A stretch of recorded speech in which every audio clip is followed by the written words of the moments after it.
বিশ্বের অন্যতম বড় এবং শক্তিশালী গর্ত খোঁড়ার মেশিনটির নাম ট্রেনকোর।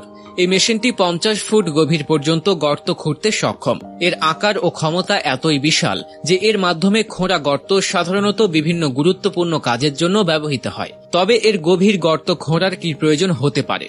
আসুন এই প্রশ্নের উত্তর খুঁজে বের করি এবং মেশিনটির সম্পর্কে বিস্তারিত জানি। ট্রেনকোর 1860 মেশিনটি এমন একটি মেশিন যা বিশেষত গভীর এবং প্রশস্ত গর্ত খোলার ডিজাইনে করা হয়েছে। মেশিনটি চালাতে 1600 হর্স পাওয়ারের একটি ইঞ্জিন ব্যবহার করা হয়, যা অত্যন্ত শক্তিশালী। এই ইঞ্জিনের মাধ্যমে মেশিনটি সর্বাধিক 50 ফুট গভীর পর্যন্ত গর্ত করতে পারে। এটি এমনভাবে তৈরি করা হয়েছে যে মাটির গভীরে গিয়ে কাজ করা এর জন্য কোনো কঠিন কাজই নয়। এই মেশিনের চেনও অত্যন্ত বড়।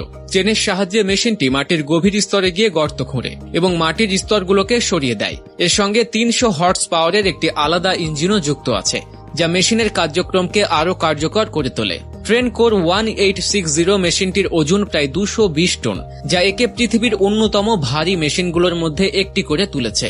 এর বিশাল ওজনের কারণে এটি অত্যন্ত স্থিতিশীল থাকে এবং গভীর গর্ত খনন করার সময় কম্পন ও অন্য কোনো সমস্যার সৃষ্টি হয় না। এখন প্রশ্ন আসে, এত বড় এবং শক্তিশালী মেশিন দিয়ে গর্ত খোঁড়ার প্রয়োজন কি? আসলে এই মেশিনটি এমন কাজে ব্যবহৃত হয় যেখানে গভীর গর্ত খোঁড়া অত্যন্ত গুরুত্বপূর্ণ। উদাহরণস্বরূপ মডেল সিটির মতো এলাকায় কম ক্ষতি করে ড্রেনেজ সিস্টেম বসানো বা অপটিক্যাল ফাইবারের লাইন বসানোর জন্য এই মেশিনটি ব্যবহৃত হয়। আমাদের আধুনিক শহরগুলিতে যেসব ড্রেনেজ সিস্টেম বা অপটিক্যাল কেবল লাইন বসানো হয় সেগুলো সাধারণত মাটির অনেক গভীরে বসাতে হয়।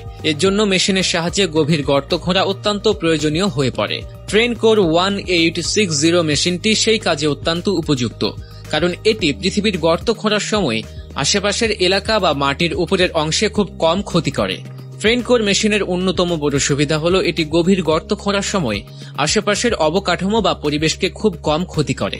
অন্যান্য মেশিনের তুলনায় এটি অত্যন্ত নির্ভুলভাবে কাজ করতে সক্ষম, যার ফলে এটি এমন জায়গায় ব্যবহার করা সম্ভব যেখানে কম জায়গার মধ্যে বেশি কাজ করতে হয়। এটি একটি অত্যন্ত উচ্চ প্রযুক্তির মেশিন, যা বর্তমানে পৃথিবীর কিছু উন্নত দেশে এর ব্যবহার দেখা যায়, বিশেষ করে সেসব দেশে যেখানে বড় বড় শহরগুলোকে আধুনিক অবকাঠামো নির্মাণ করতে হয়। সেখানে এই মেশিনটির ব্যবহার অত্যন্ত গুরুত্বপূর্ণ হয়ে ওঠে। যে কয়েকটি দেশে এই মেশিনটি ব্যবহার করা হয় সেগুলো সাধারণত উন্নত প্রযুক্তির উপর নির্ভরশীল দেশ, যেমন যুক্তরাষ্ট্র, কানাডা, অস্ট্রেলিয়া এবং কিছু ইউরোপীয় দেশে এর ব্যবহার বেশি দেখা যায়।